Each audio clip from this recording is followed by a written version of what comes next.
In this video essay, I'll be analyzing how a certain event can be portrayed in multiple different ways on television based on the rhetoric and discourse employed. The event's topic I've decided to talk about is the so-called Caravan, a large group of people compiled mostly of Central American citizens that are fleeing from their countries to seek asylum in the United States. Although this has been happening for a longer period of time, the media coverage on the topic has increased noticeably in the past months, especially given Trump's intention of building a wall and his recent controversial measures such as sending a large amount of troops to the border. Having said that, I've gathered 4 different clips from a variation of North American media outlets that are known to represent significantly distinct political ideologies, thus perceiving and narrating the very same issue quite differently. The first example is a stand-up show with comedian Trevor Noah on Comedy Central. Although he's not reporting any breaking news on the topic, he does center his performance around the American midterm elections and the Migrant Caravan. As a show whose purpose is to make people laugh, most of his statements are formulated as jokes with lots of sarcasm, impersonations, and informal language. Despite trying to take weight of the topic, he does make serious statements and criticism towards Trump's administration, making his political beliefs very clear. His choice of words portray a strong sense of empathy, compassion, and inclusion towards the immigrants. Here are some clips that illustrate my point. Like, it's a group of people who are saying to America, hey, we're in trouble. Can you help us? Like, it would even make more sense if Trump was just like, you know what? America's just going to turn off the lights and pretend no one is home. That would even make more sense. Just like, shh, everyone be quiet. Although, you know, Trump would mess that up. Everyone would be quiet and they'd be like, we're not here. People, that's called an invasion of our country. Really? An invasion? Get the fuck out of here, man. What kind of invaders apply to come in and give the enemy 3 months warning? The second example I chose is a political discussion by the Young Turks, an independent news source known for its left-wing ideologies. The moderators define Trump's measures to be part of a political ploy or stunt, a statement that can also be seen in big letters in the background. Despite the occasional use of sarcasm and impersonations, the tone of the reporters is quite serious and aggressive overall. They employ many informal expressions and even swear words, and they also break the fourth wall by addressing the audience directly.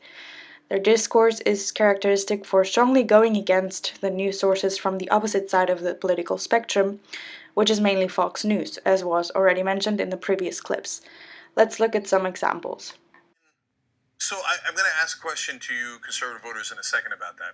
But you were the only suckers who actually believe that. Now this. He took your money, he burned it, he used our military as a political prop, and now brazenly rubs it in your face afterwards. Ha, idiots!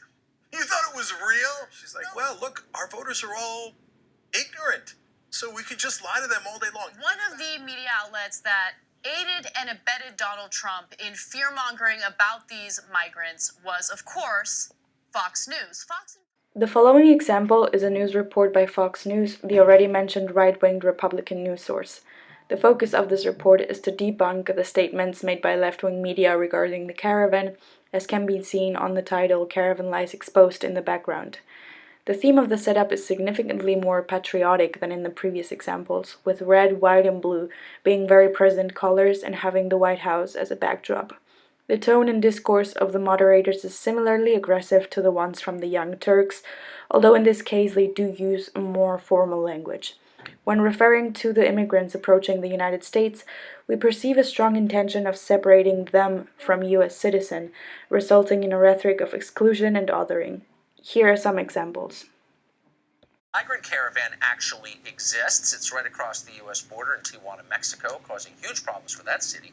That may be a surprise to you because you've been hearing for weeks and weeks that the Caravan wasn't real. You'd have to be a right-wing bigot to think it was. Yeah. Then they told you it's our fault for not welcoming them because they're sincere asylum seekers. Is it true? So these are people that we are sure have a criminal record apart from trying to cross the border and perhaps throw some rocks at some federal agents. So we've just had this progression of lies all along the way, and at every phase, it seems the media always gets it wrong in one direction, and that is somehow we're exaggerating this threat when in fact we're underestimating the reality of how big this problem is going to get.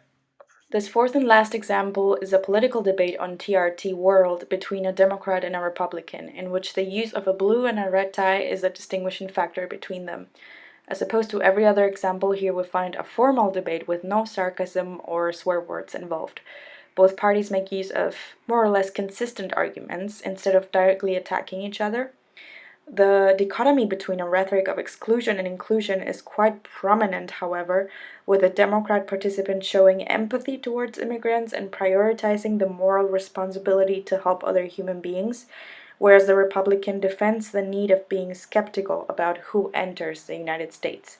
The overall tone of the conversation gives off a more friendly and less hostile impression when compared to the previous examples. Let's look at some of the clips.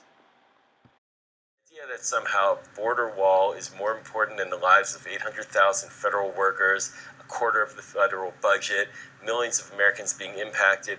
It just doesn't make sense to Democrats. There are better ways to deal with people coming across the border. But I do think that it's immoral from an American perspective. We're a country that embraces immigration and sends a signal to Mexico, to our southern friends and allies, that they're not welcome here, that we don't. People are escaping for their lives. These are war-torn countries, and now. But I think just from what the content of what we actually heard tonight is that it was really important for the president to have the American people understand why the wall is necessary, why we have a crisis at the southern border. I think you pointed out the illegal immigration is dropping, which is true, but the number of illegal drugs that are coming over the border has substantially increased year on year. I guess I just don't see anything immoral about sort of defining our own sovereignty, our own national security, and really having folks who are not supposed to be coming over here in those specific sections actually just going through the specific areas, those points of entries like everyone else. So I just don't see it that way.